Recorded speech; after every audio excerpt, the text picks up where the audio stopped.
Hey everyone, welcome back to, well, I guess you'd call this part 2 of getting this little WD going again. If you saw my video yesterday, I told you where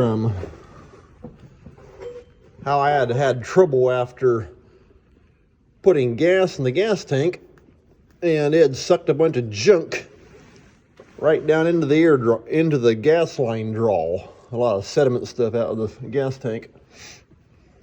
Well, to make a long story short, I gotta get my wrenches now.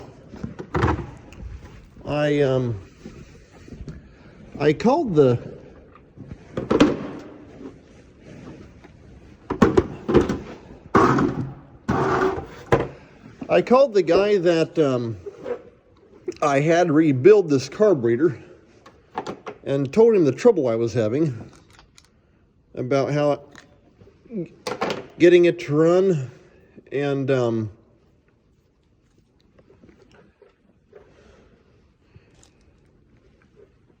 how when I had it running, I would have to have it on about half choke.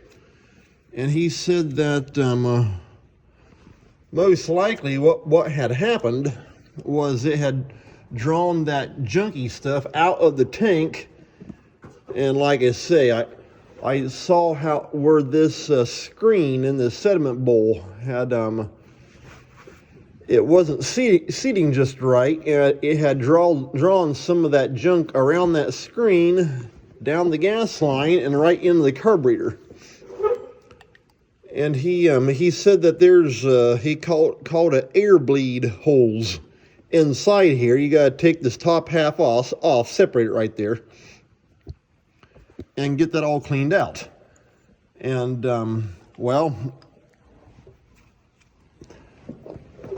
I'm not real familiar with taking a carburetor apart as far as those little as far as those air bleed holes go.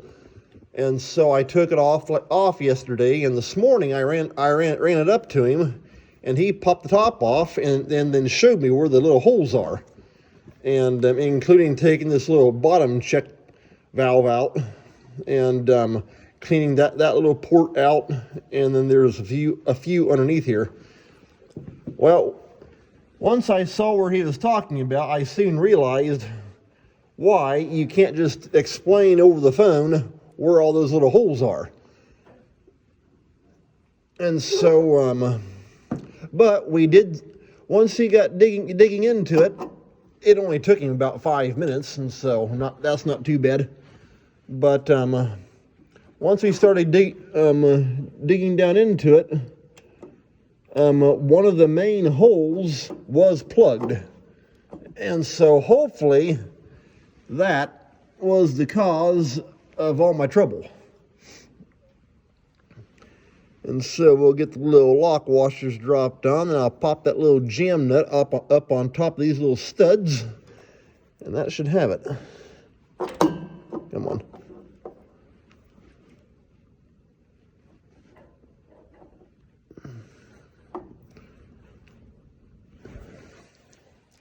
In fact, actually, a little side note, here about a week, well, let's see here.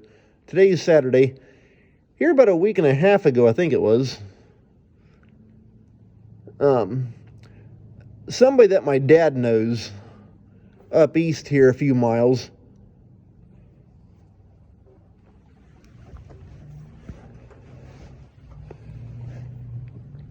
the guy, well, I think he's 97, actually, come to think of it. Anyway, but he's selling off a lot of his old stuff, and just mainly a lot of old antique type stuff.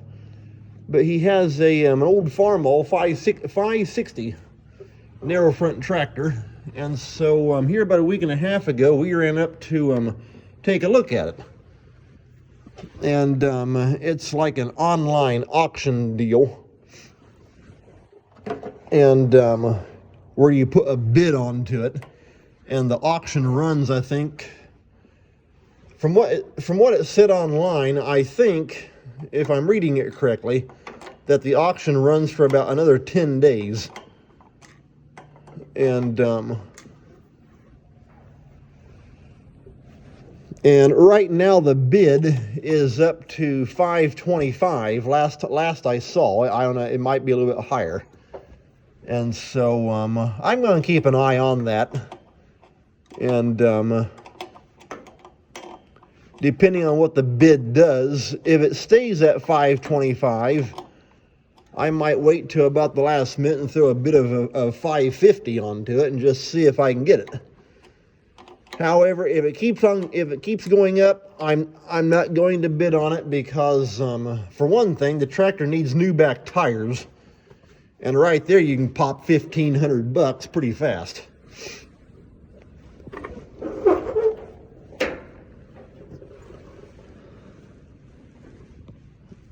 And so, but like I said, I'm just going to keep an eye on it.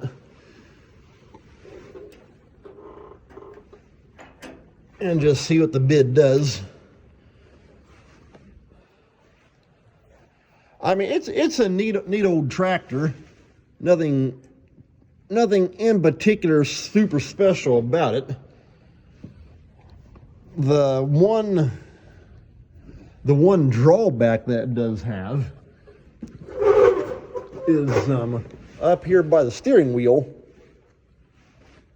In fact, you can actually jump on tractorhouse.com if you want to and pull up it'd be International Farmall 560 and take a look. But the way that the gear shift here, you see it on this one right here and even on the WD-45 that I have videos of. The gear shift comes up and you got plenty of room between the gear shift and the steering wheel. And that's basically the same thing on all tractors. But the Farmall 560, and it seems like my neighbor even told me that the drawback that kind of gave them kind of a black mark or a bad name was the gear shift on that one, on the 560, comes up here and kind of curves over right up beside the steering wheel. Well, when you go to push it over and I think either pull back or push up, depending on what gear you're in, it brings the gear shift right up beside the steering wheel. And so when you go to bring the wheel, turn the wheel, if it's in that gear, you'll bust your knuckles. And so, like I say, that's the bad thing with the 560.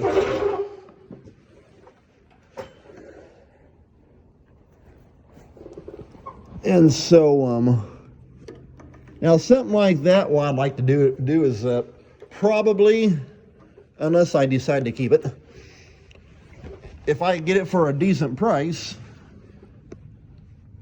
is get it, fix it up. They say it runs, but it needs a tune-up, new plugs, wires, that sort of thing. Okay, I'm trying to get this little cotter key to drop into that cable rod.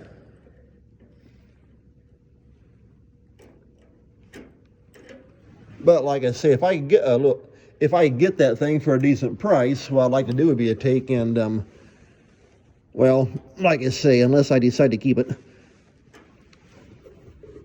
basically just give it a tune-up, get it running good, and then turn around and resell it. However, you got to watch it with old tractors like that. You'll spend out and pay out more than what the tractor's worth.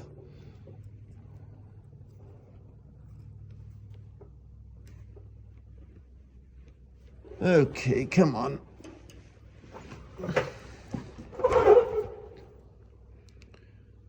That little cotter key does not want to line up very well.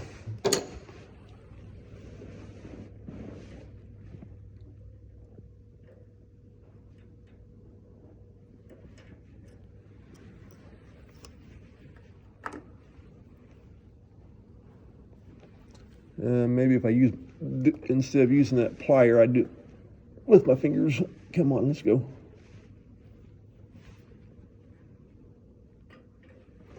Okay. There, it dropped in back there. Yeah. That's all it takes.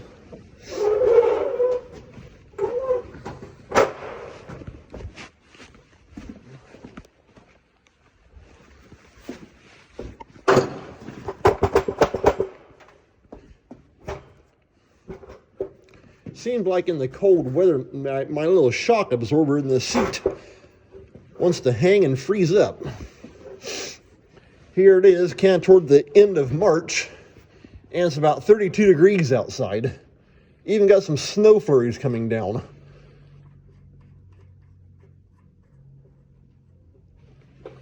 Okay, there's that. And for some reason, the shutoff is not wanting to shut off very well. It still wants to drip a little bit. You can see right there where it dripped out of the line down onto the frame.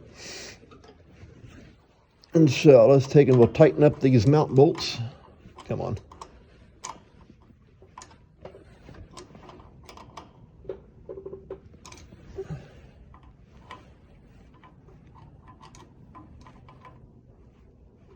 All right. Snug him up just a little bit more.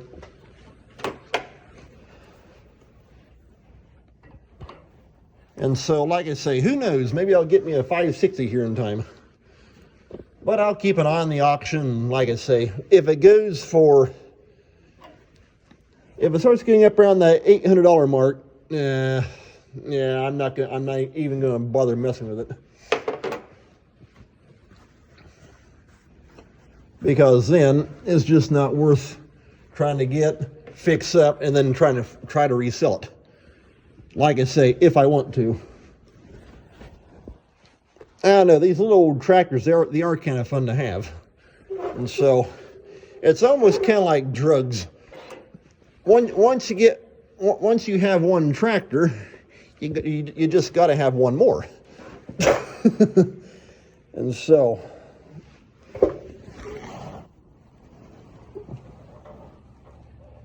okay, there's a little spring that hooks onto that choke rod as well.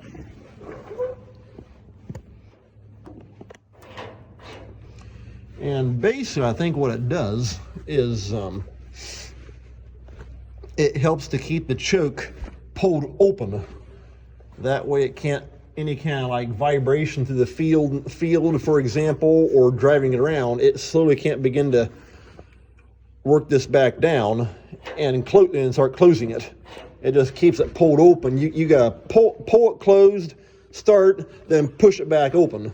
That way it can't start choking itself down. So, the thing I've got to check now is see if the float inside here is still adjusted okay. And so we're going to take and turn this knob on up here. Okay, I can hear the gas flow into the bowl.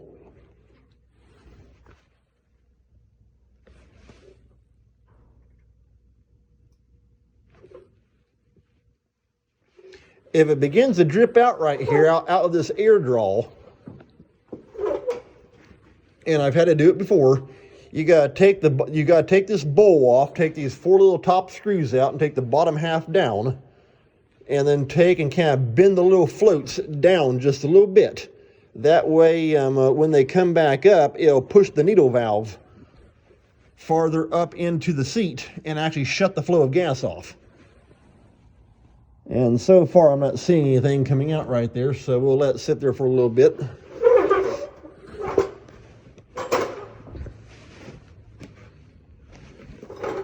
In fact, I might get my work light right here.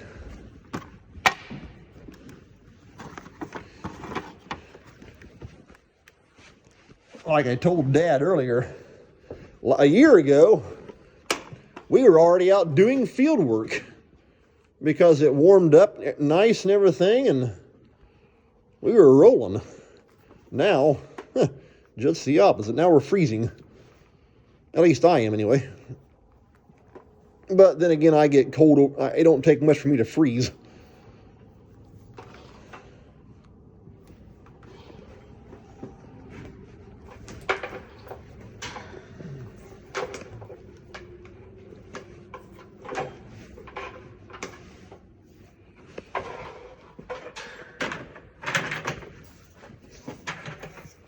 Okay, so far I'm not seeing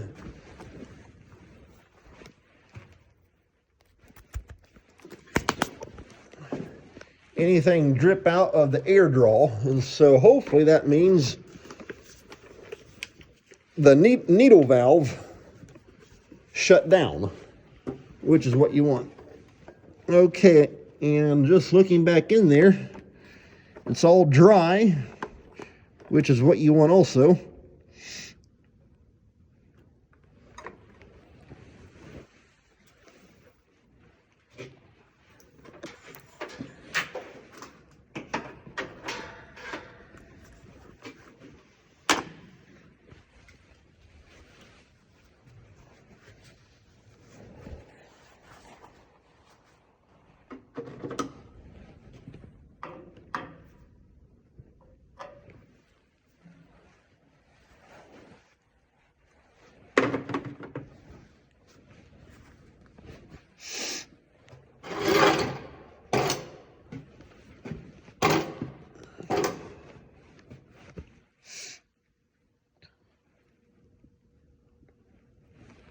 Okay, well, I'm not seeing anything, and so I want to take and put this air tube back on.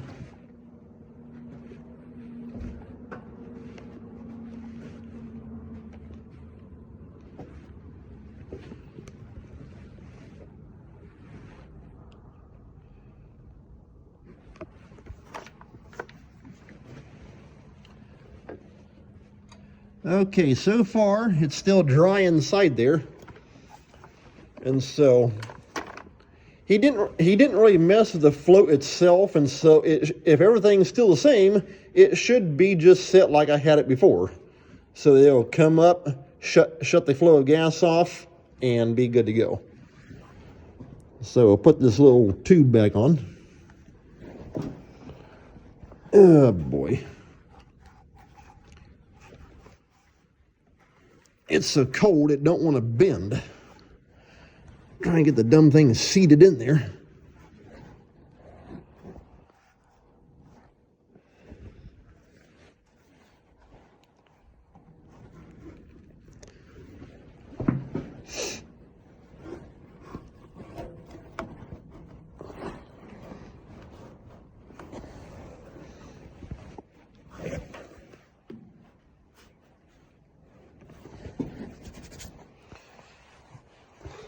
A little chilly on the fingers.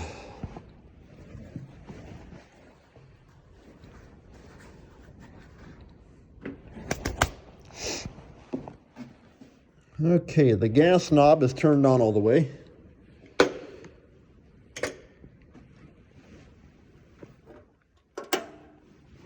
Okay, the coil is turned on now. And let's give her a try and see what happens.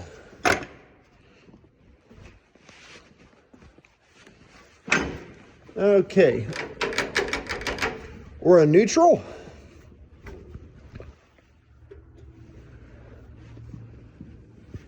Everything else down there is powered up. Oh, wait a minute, I forgot. My bit driver. If I leave that up there, it'll just fall off. And so I think I have all my tools out of the way. That light, that can just sit right there. It's not going to hurt anything. And then hopefully, if everything runs good, hopefully, I'll take and retighten those clamps down. But for right now, I just got the hose stuck on there. That way it makes it draw air through the oil bath air cleaner. Okay, now let's see what happens. Choke's out, spark is on. And let's kind of adjust the throttle a little bit. Let's try about right there.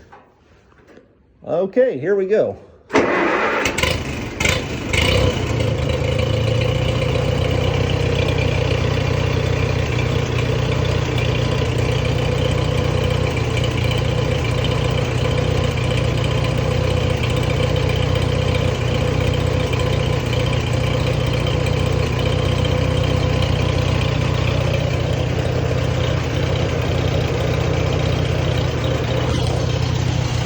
Okay, that's what it's supposed to sound like.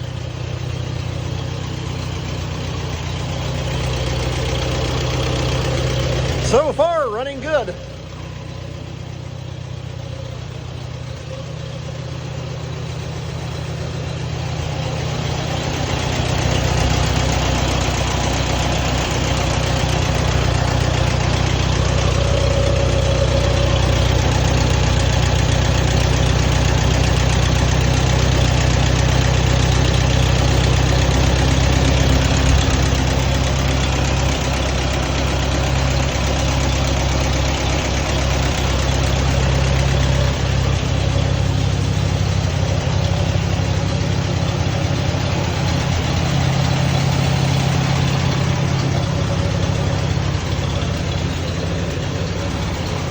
Like I said yesterday on that, on part 1 video, this thing always starts really good, even when it's cold out. And right now, on that thermometer, we're right at about 35, 36 degrees here inside the shed. And all I did, I pulled out on the choke. As soon as it fired up, I pushed the choke right back in. And I kind of played with the choke just a little bit. I brought it out a little bit, then pushed it right back in to kind of even it out. Other than that, running good. And so it starts like a new one practically. And so yeah, it don't need much choke, which is a good thing. And so, but yeah, that's the old WD, and so far it's running good. Got that carburetor unclogged, and so I think I'm going to end this video, and we're good to go again. Take care.